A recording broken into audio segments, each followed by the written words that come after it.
this is a very involving topic that we are discussing, so we have to get it done with. Exactly. Yeah, but Mona, just to reintroduce you again, you are Mona Laskar, and you are you are the founder. Yes, you are the founder of Laskar Consulting. So kindly tell me or tell us a little bit more about your consulting services and how other people can reach you, and some of the community projects that you have also where you are based. Yes. Thank you. And yeah, I just fill in with more questions if I didn't answer any of the questions you just asked. Yeah, so I run also aside from doing individual therapy and offering therapy, I also run consultancy. So it's been really based on my interests, but in this consultancy, I work with organizations and kind of work with organizations towards creating more anti-racist organizations and assist them with that. So far I've been working with one startup located in Göteborg. This is where I live, and so I've been helping them with business development and so far. And this is something I do aside from being and working with therapy and being a therapist. So I also offer lectures and workshops in anti-racist work and how to organize around that, to break it down. Because it can be very difficult when it's not much resources out there and support out there on how to do this work within this field. And as we talked about, Emily, and earlier on when we opened, that you can apply anti-racist work to any field. It applies to everything, and it's like it's part of the entire system that we breathe and live through. So anti-racist work and organizing around this work can be done everywhere, and it's so important and vital that we join this force, all of us, to dismantle these systems of oppression, to create a more just world and society. Yes. Okay, thank you. So as you were saying, or as you said earlier on about the area of being earlier on in your submission previously about the being in almost like a lonely path taken in this anti-racism consulting. I know it sounds more like saving the world of some previously done things that we are now trying to deconstruct and then working it out. And of course, if it is within an organization where the majority is in a form of like European-centric white, it makes it a little bit more challenging. So this brings me to the aspect of tokenism. So we are talking about the diversity, equity, and inclusion. I have realized that from some of the research that has been conducted, or I have even conducted myself, I realize that most of the time it is a person of color who is put in the position of maybe like a diversity, equity, and belonging landscape. How does that hamper, or how does that impact the results of achieving a more equitable working space for people like this? Yeah, I think this is such an important question that you raised. But it's also very concerning, this cause, and this is what can we see happening across a lot of organizations. Like the people use DEI as a token, or as a you know, as a way of showcasing that they are diverse and inclusive as well, by hiring in a person of color who specifically does the job and gets the responsibility to do this. And this is you know, this is a danger of organizing diversity and inclusion in competency courses or, like, you know, projects or so into organization, when we don't study the manifestation of power in white people and the dominant race, or in the society as a whole. This comes back to what I've been talking about power analysis.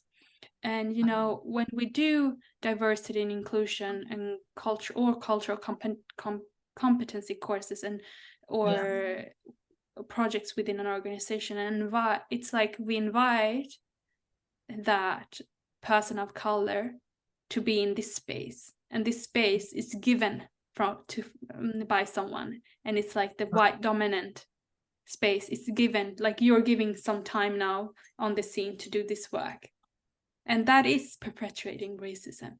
That is continuing this system of oppression. But this becomes more harmful because people in the society think that you're doing a good job and anti-racist work, but you're just disguised as an anti-racist worker, but underneath you're not doing, and you're not getting the point of doing doing this throughout groundwork on becoming a decolonizing and anti-racist organization. So, you know, so when we don't study the manifestation of whiteness and how racism gives power to white people, and don't take responsibility, you know, as we talked about allyship, it's so important that we have white allies who does this work. This only implies that white minds is the standard way, and that people of color are invited to do their part, because they are the deviant and they should fix their problems, right? So that we can look good. It's like, this is essentially neo-colonialism, and we're using people of color in these fields because we know this can benefit us. And this is something that has been used for centuries, right? During the transatlantic slave trade too, right? Like we used people of color, Black people, Native Americans, for the white benefits, to benefit the white bodies and the white people, to capitalize on that. So it's therefore so important that when we go into this field of diversity and inclusion, understand like what is the cause of this, what is the root of us having to do this work even from the first place. Exactly. And then when we look into that, like, why do we have to do this diversity and inclusion work from the first place? We realize, okay, there are systems of power and oppression that exist within an organization. That's why it's not equitable. That's why it's not just. And then we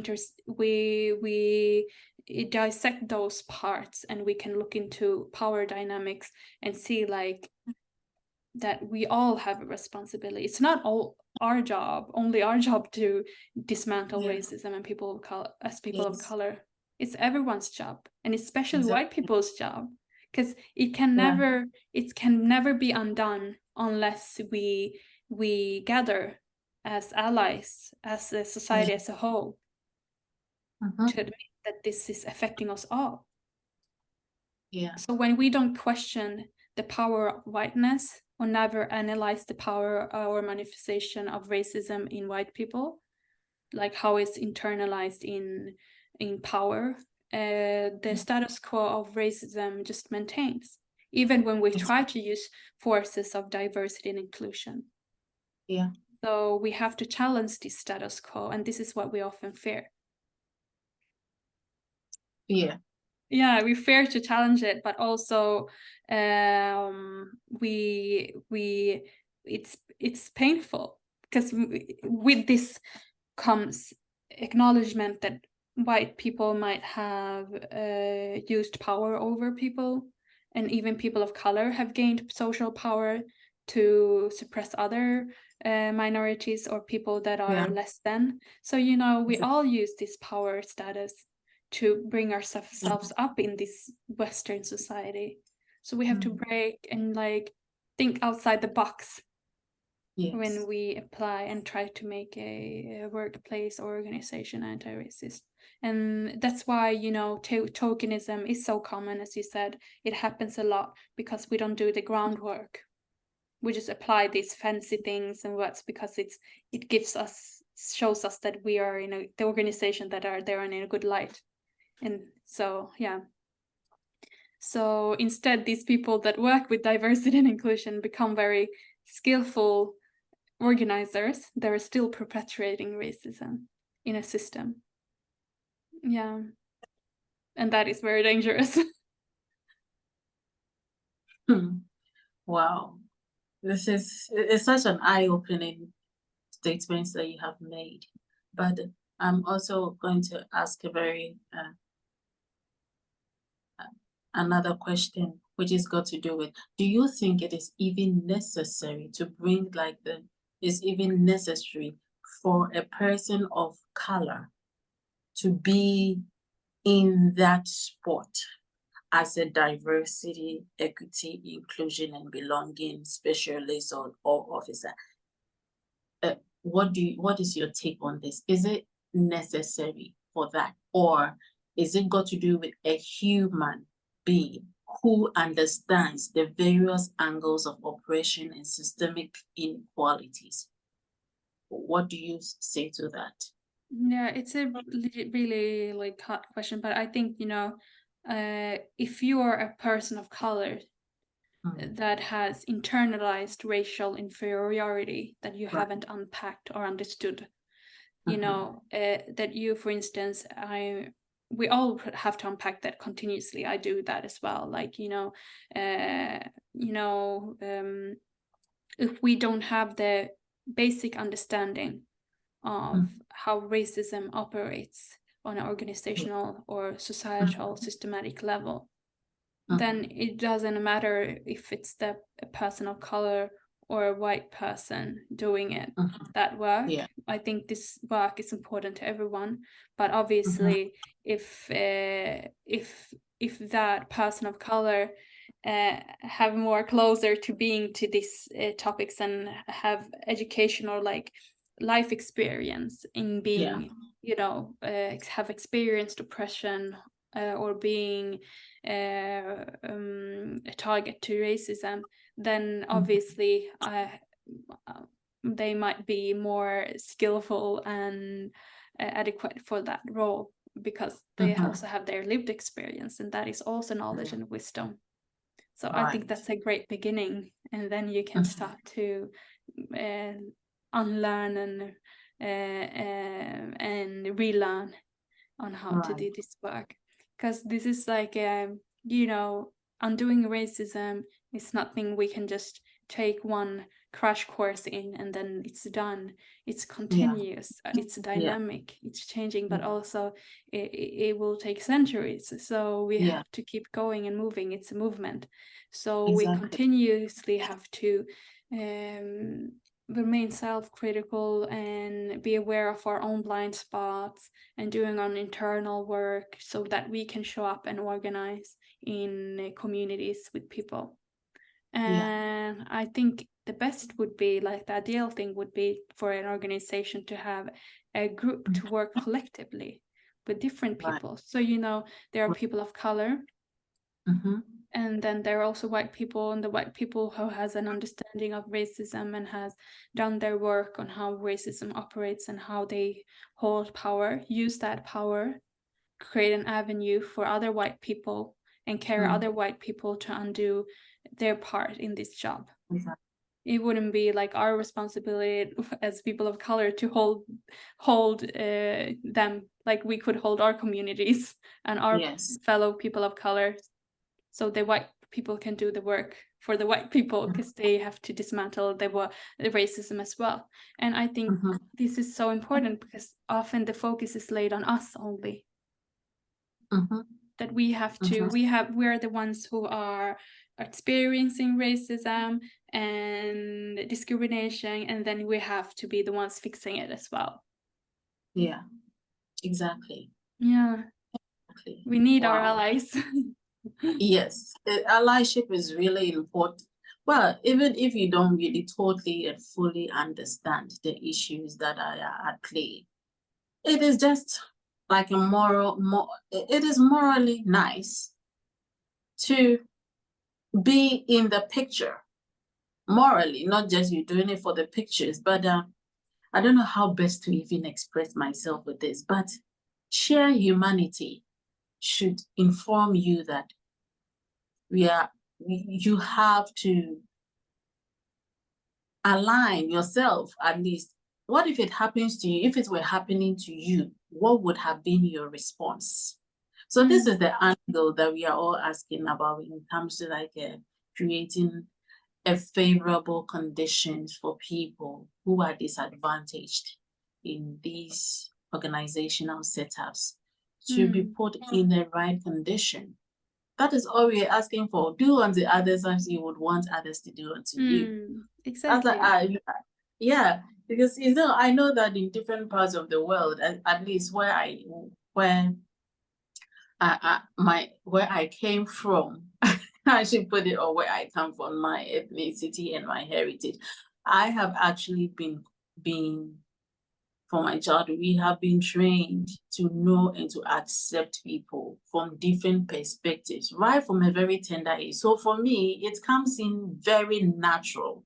If you find yourself in my community as a Ghanaian, you are quickly given a Ghanaian name or whatever, just as a sign to make you feel acceptable, and even just to even give a very vivid or a clearer picture to this. Our first president, Kwame Nkrumah, he married a woman from Egypt. That is a straight up diverse way. Definitely. And up to now, her name, the woman's name Fatia, her name was called Fatia. Fatia's name has been named after a certain fabric, hand-woven durable fabric in Ghana. This is how we create monumental impressions of how diverse our communities can be. So we are just imagining if we find ourselves in different parts of the world, this is how naturally we would want to be accepted and treated. But hello, here comes a different space altogether. And you have to work yourself out. So the whole thing is about, I feel, is about. But it's so beautiful what you, sorry for interrupting you. It's so beautiful what you mentioned with this communal part of your culture. Yeah. And that is a great power and a source of resilience, right? Yeah. And yes. It's so good that we can, if you if you have that you can bring it to bring people together here to do this work together. Yeah. And it's a powerful source. Yeah. Right. But anyway, we just hope that our allies will be genuinely interested in our in the plight or the experiences of those disadvantaged. Exactly. Just to take that bold decision to take that it's bold a bold decision. and brave decision. It is. Yeah, exactly. Because that means giving up your comfortableness, like giving up what's comfortable for you. Because exactly. If we are white people can only be comfortable when people of color feeling comfortable. Yes. So we're maintaining this comfort even in diversity and inclusion, like organization, when we organize around that. We try to remain the status quo and keep so that everything just feels comfortable for the white bodies and white people. But we have to disrupt that comfort. Yeah, bodies are true. Yeah, because their bodies, because they forget. Sometimes we forget. I did too. Stay up in the mind. Yeah, a body. Yes, we see that's an ally. Ally has to be a buddy. So we roll on the same or on a similar boat, basically. Wow. So Mona, one last but one that I want to inquire. You spoke about being a startup, working with a startup in their business development, and of course giving them coaching and counseling on the anti-racial aspect. I want to know, directly, you as a person and a woman of color, how easy or how difficult, what are some of the opportunities and the challenges that you have faced, of course, being in this setting of that we are discussing, where the original status quo is a monogamous or monotony Yeah, exactly. environment. Mm. How has it been like for you? I've been through like so many journeys, like, you know, because I'm always heightened. So I think one of the biggest challenges that I still deal with every day of my life is that I'm very hyper vigilant. So I'm very self-aware that I try to track racism everywhere in every Right. occasion, and this happens as soon as I open my phone. You know, look at news articles that are racially biased and includes racial profiling or anything like that. It's like everywhere, right? The exposure is very present, and I think dealing with that about, you know, because I take that on a lot strongly, and also at workplaces when you see like how people and like when you see how people get encounter microaggressions, for instance, racial microaggressions, like not like obvious racial slurs or like that, but you know, it's subtle unconscious biases.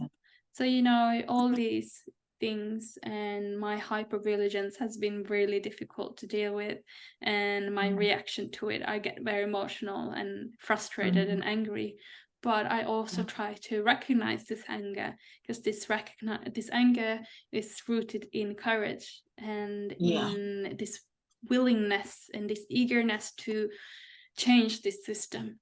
So I try to balance that, and then I try to turn back to my community and remember that I'm not alone in this, because, you know, white supremacy and racism lives in all of us. So at these times it's easy for me to think that I'm alone, or, you know, no one understands me, or like you feel lonely, especially if you're alone in an organization. It's so important that you remind yourself that this is you're not alone. You have a community that you can turn to, if not like try to reach out to a community so you can do this work continuously in the long term. So this is my biggest challenge, I think, also in very homogeneous groups and organizations, or like in everyday life, when you feel a bit uncomfortable. I do sometimes, when it's like you see it's obvious that you don't fit in. You know, so dealing with that, but also accepting the feelings that arise and tending to them with care. Wow, that is real courage. Care in the midst of fear. It's wow. And that is why a lot of people don't want to even bother themselves with this whole discussion, because it takes double-edged sword abilities, debunking fear, embracing courage to do what is regularly not accepted, or not the norm, if I should put it that way. It's a better expression. What is not the norm. So this is so nice. I really want to congratulate you again on this path. It will not be easy. It's something that has been constructed centuries and centuries back. It shouldn't even have been the situation, because all men and women are created equal. But our social constructs have created all these sources of divisions, which not be so. We are humans at heart and should be humans at heart. For me, that is what I go by. So beautifully said. You worded so beautifully. Wow. Thank you. Okay, so thank you so much. But you said you were in Göteborg. If someone is watching away from Sweden, where is Göteborg? Göteborg, yeah. It's the west coast in Sweden, right. down south. Yeah. Okay. So I just moved here. I haven't lived here for very long. Okay. Yeah, okay. it's Have you been here, Emily? Yes, I have. I've been to Göteborg. I came for the Hammarkullen Carnival, Yeah. I think about a year or two ago, if that is the right place I came to. Yes. Yeah. I have been there. And a couple of a couple of friends of mine also live in Göteborg. So I will have a reason to be visiting Göteborg. Yes. But I wish you a You're very so good welcome. yes, thank you. Thank you. I wish you congratulations, first of all, for getting your foot in the door to work with the startups. I think this is where it should start, because usually the people who are the well-established organizations find it a little bit difficult to the systems and the bureaucracies just allow. But for startups, they start right from the beginning, so it becomes part of the company culture, and you can actually hit your hand on your chest and say, yes, I was part of this revolution of this organization when it started. So congratulations. Your name will never be taken out of the story. Even if it is taken out, we are bringing it back. Thank you, Emily, for the kind words. Thank you. You're welcome. Yeah, and thank you for having me, and it was a great opportunity to talk and dig deeper into these topics and to get to know you more, and I'm grateful for you doing this work. It's so important, and putting light on this.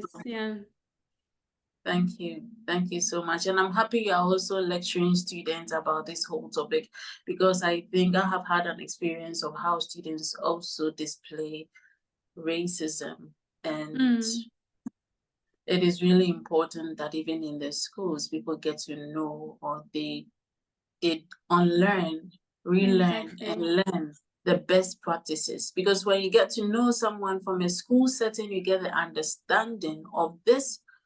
You know that, okay, as you are graduating and you are getting into the work field, you are very conscious of your unconscious biases, because it has to be there. But how do the school leading system get this well integrated in there? I believe that every course in the university or even in the school should study about the intersectional. Definitely. That's where I think it should be a core. Yeah, because it's mainly where we learn, where learning comes from, where we try to analyze early in school years. Yeah, definitely. Yeah, exactly. So we start a different revolution around that as well, because I have had an experience with how I was treated on different occasions. Wow. Being amongst, being in the minority, how some of the people treated me and all that. But yeah, it gave me a fortitude it fortified my knowledge and my insight. Once I see, I cannot unsee. That is the only thing. Yeah, right? That's the thing. Once you see, you cannot unsee. So this is like, once you're in this work as well, that's a comfort. You're in it. You can't there's no going back. Exactly. Yeah. So we are hoping that our buddies will come along and be a real ally and learn things and be part of this whole discussion and help people to, as giving, even offering therapy. Friends community is really good to help heal all this psychological trauma and distresses that we face almost every time. Definitely. Yes.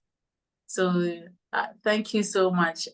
Thank you, Mona. I will put your description, your link to your website and everything in the description, and so people could follow through with you, and let's catch up. Yeah, I would love to. And thank you so much again for this opportunity. Thank you.